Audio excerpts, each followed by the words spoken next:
Assalamualaikum warahmatullahi wabarakatuh.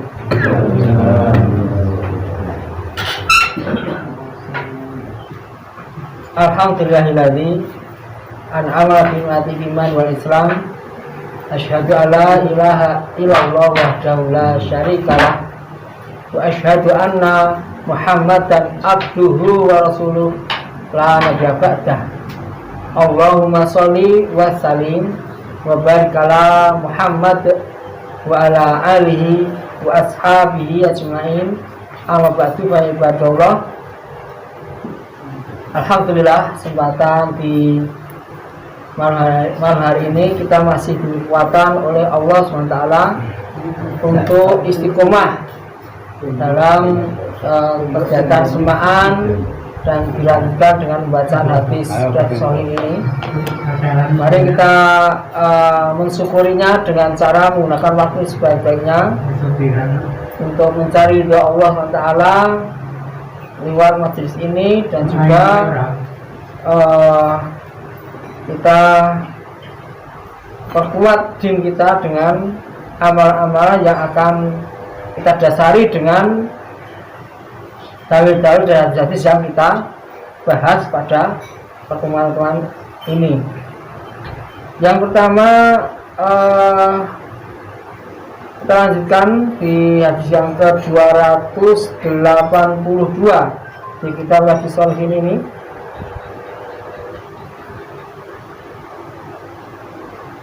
Dari Muawiyah bin Haidah radhiyallahu anhu, dia berkata,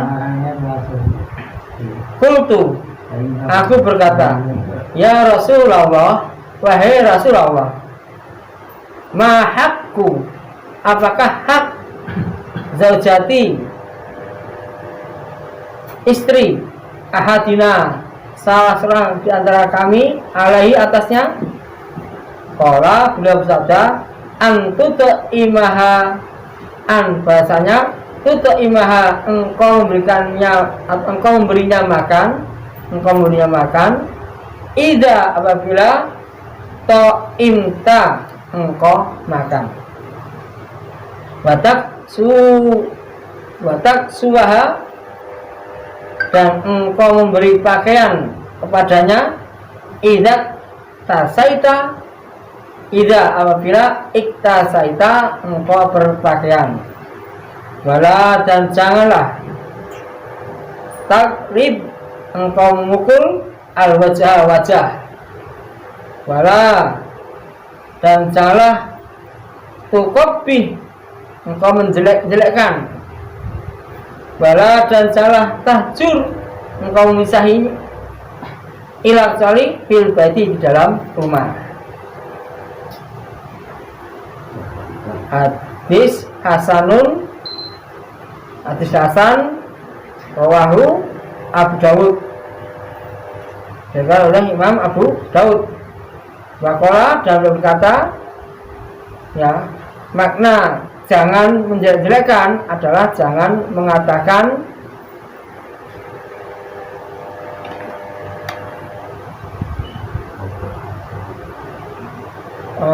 fakbahakilah, semoga Allah menjelekanmu. Nah, di dalam hadis ini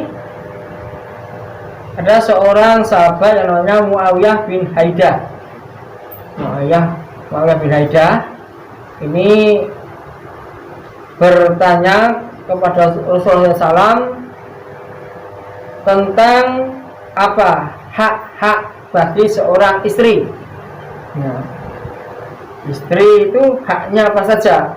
Sebagaimana yang telah kita bahas kemarin, kalau hak seorang istri itu merupakan kewajiban bagi suaminya. Gitu. Apakah haknya? Yang pertama adalah antutaimaha idza qaimta. Ya, engkau hendaknya memberi makan kepada istrimu itu jika kamu makan. Nah, ini ada kata idza ta'imta, jika kamu makan. Ini ada ma'am. Nah, ada ma'am pada yang ma'am. Pengendi. Nah, jadi seolah-olah ini memang kita dulu ya harus kita kita cukupi kebutuhan diri sendiri dulu. Sudah kita mampu untuk memberi kecukupan pada orang lain, baru kita nikah. Jadi orang nikah tidak sembarang.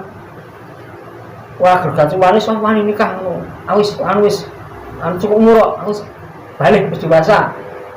Lah ya cukup umur lah, terus wis kok timbangke durung. Lah kok nikahi arep ngopeni anak wong, kok pek anak wong.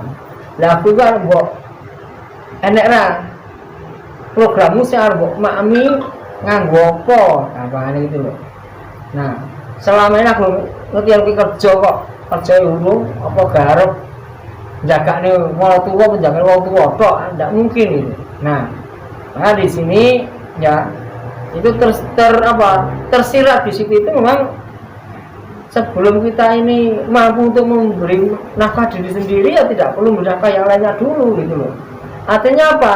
Kan udah mampu nikah rumah-rumah bane mulai dhewe kangelan aja jose. Nah, ini sak keblet. Nah, Nabi mengatakan poso. Nah, sekalian pemuda, gitu kan. Jika kamu sudah mampu untuk ba'ah, dalam kau itu menikah itu loh. Ada persyaratannya jika mampu gitu loh. Kalau belum mampu, bagaimana? Maka ini ya kalau sudah punya istri berarti mampu dia. Sudah mampu, wajib atasnya untuk memberi pakaian, memberi makanan untuk istrinya. Kemudian juga memberi pakaian untuk istrinya jika kita berpakaian. Mosok ade pakaiannya gonta-ganti terus bojone ra tau tukane pakaian. Ya. Mau daster wis tambah-tambalan wis kurang tahun kepungkur gitu. Nah, itu kalau seperti ini berarti kan tidak adil. Lah aku ora tuku kok, aku dikai kok lah beda meneh dikai. Jangan ada ya. Wis ora tau tuku klambi ning ndak itu klambi. Nah, entah dari mana, mungkin karena apa ya, dari pengurus masjid atau apa. Nah itu kadang memberi baju, dan istrinya nggak tahu. Lah aku anggap tuku tak tuku aneh kok ya, aku rata aku dikai ya, lah piye no, apa salah jaluk loro. Akhirnya aku ya kudu bojoku mau kai ya ngono ya ora patut. Nah di sini ya sebenarnya itu sederhana saja. Salam dohirnya itu kalau kita bisa makan, ya kita beri makan istri kita. Kita bisa beri pakaian, ya kita beri pakaian istri kita. Terus yang ketiga adalah larangan untuk memukul wajah. Ya, kalau dalam hal penyelesaian suatu perkara, ya seperti kemarin kita pahami. Kalau ada masalah ya dinasihati dulu, nasihati peringatan satu kali, dua kali, tiga kali tidak berubah ya boleh dipukul, tapi jangan pukul wajah. Ya, pukul selain wajah. Dengan pukulannya itu pukulan yang jangan pukulan yang menyakitkan, gitu. Hanya untuk peringatan saja. Terus tambah lagi jangan menjelek-jelekkan. Menjelek-jelekkan itu ya bisa saja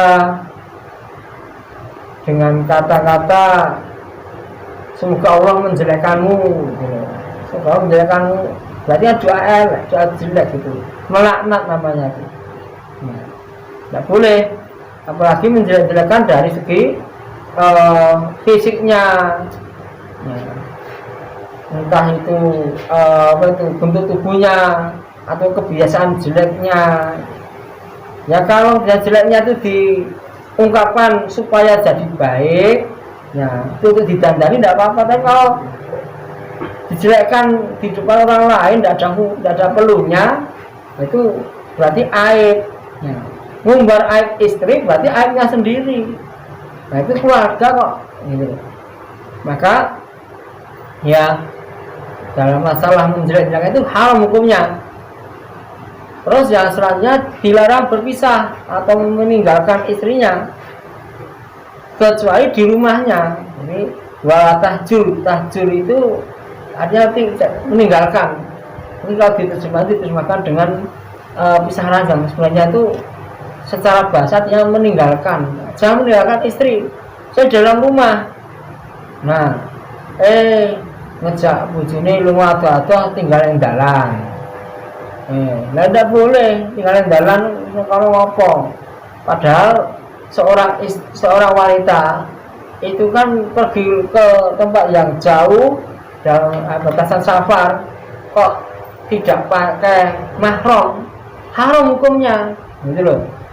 Nah kok malah ditinggal sak nggon-nggon, gondol wong, gondol lewe piye, mosok. Nah kalah karo gesang wae, lah kae nyusul kae lho, lah kae nyusul baca watin cegat lho. Karena anu ora godha ning dalan ngono ya, eman-eman yen mulih dhewe. Bisa apa? Bisa kelangan katut setan sing ganggu gawe. Lah gune gesang lho. Bisa kelangan katut setan sing ganggu gawe. Lah wong bojo tinggal ape dhewe katut setan ya, setannya lebih bagus repot ini. Nah itu makanya jangan sampai meninggalkan istrinya sendirian. Kecuali di rumah yang mah apa-apa. Di rumah tinggal sendirian.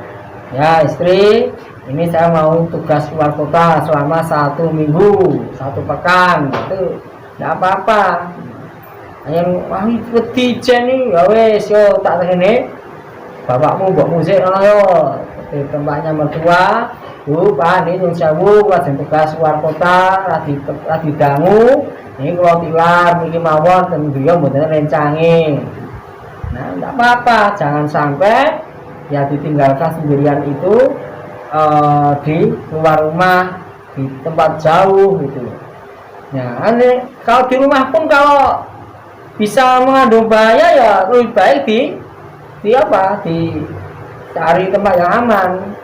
Ya, ono omah jane ora ana uang, ya bukan bahaya kok jajak. Nah, si mantanannya loh, jadi tinggi wong-wong kok. Nah, lebih baik ya tetap tadi bisa diberikan lagi pada bapaknya, teman tuanya itu. Ya itu ya. Jadi dilarang untuk meninggalkan istrinya kecuali di dalam rumah. Kemudian hadis selanjutnya yang ke-283 An Abi Hurairah radhiyallahu anhu qol. Dari Abu Hurairah mudah-mudahan kok. Qala dia berkata, qala Rasulullah SAW bersabda, akmalul mu'minina imanan, akmalu paling sempurnanya al-mu'minina orang beriman, imanan akan keimanannya, ahsanuhum yang paling bagus dari mereka, khulqan akan akhlaknya, wa khiyarukum dan yang paling baik dari kalian, wa khiyarukum dan yang paling baik dari kalian, khiyaru. Nah, khiyarukum yang paling baik dari kalian linisaihim kepada istri-istri mereka. Rawahu Tirmidzi wa qala hadisun hasanun sahih. Disebutkan oleh Imam Tirmidzi dan beliau berkata ini hasan dan sahih.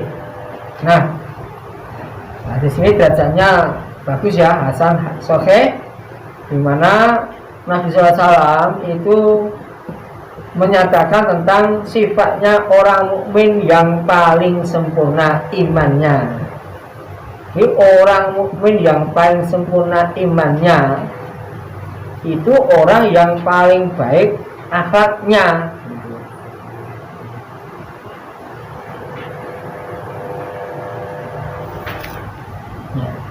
Baik akhlaknya apa?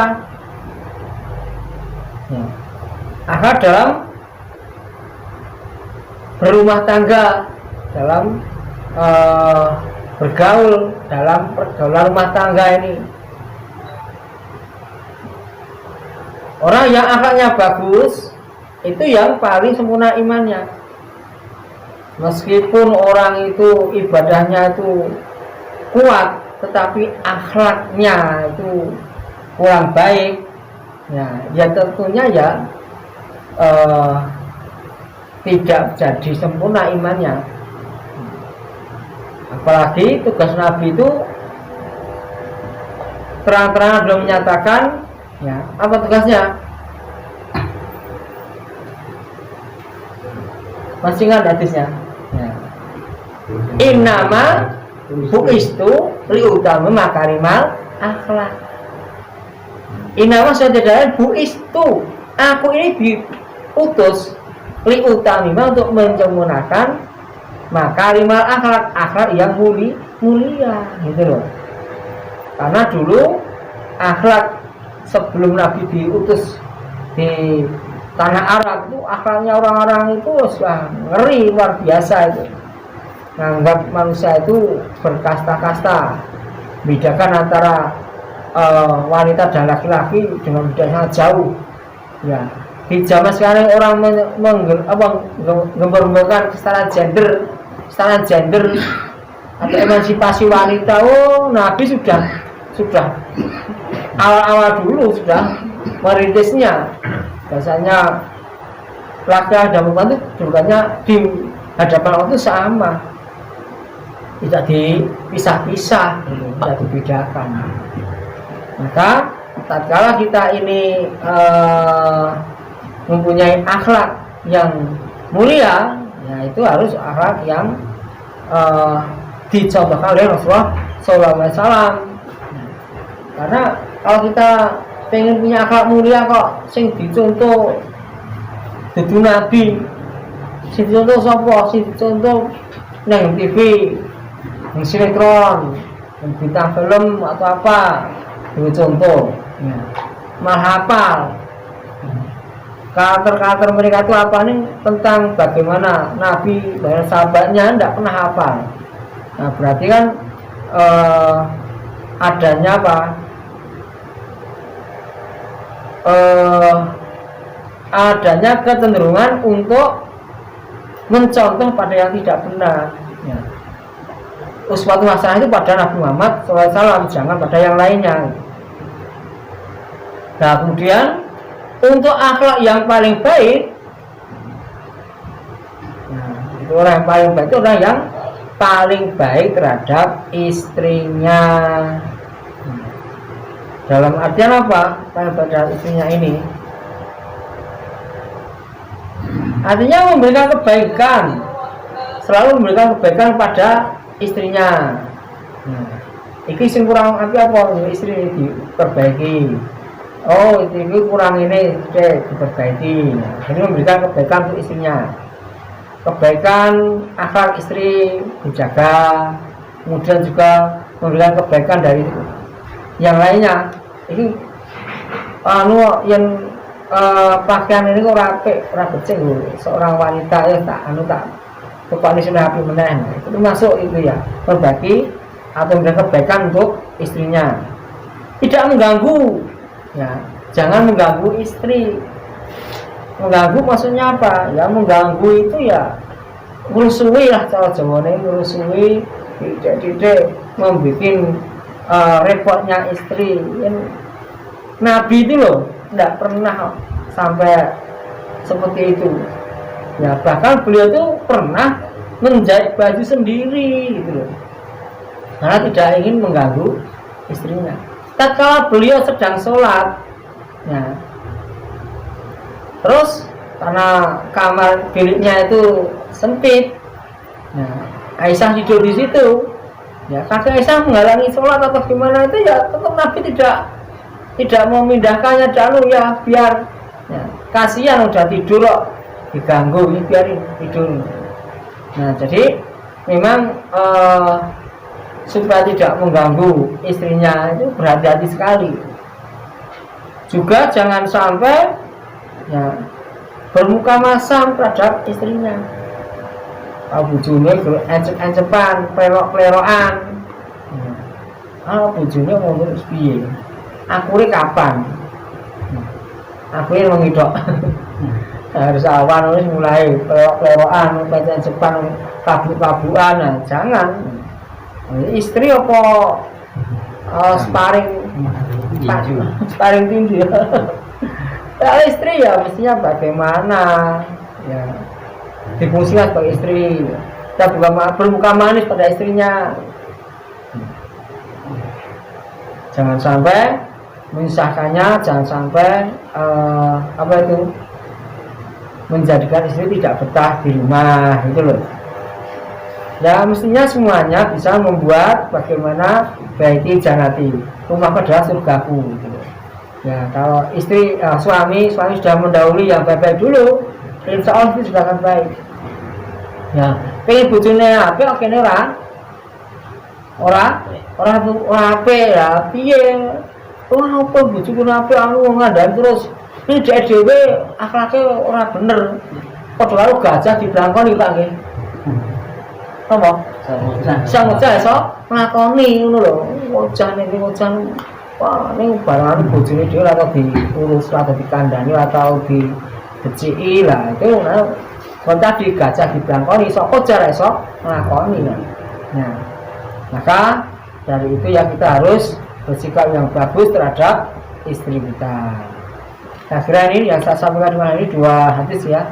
Mudah-mudahan membaca 2 hadis tadi yang menjadikan tahanan kita dan iman kita, dan mudah-mudahan kita diberi kekuatan untuk menjalankan semua perintah Allah dan dilarangannya.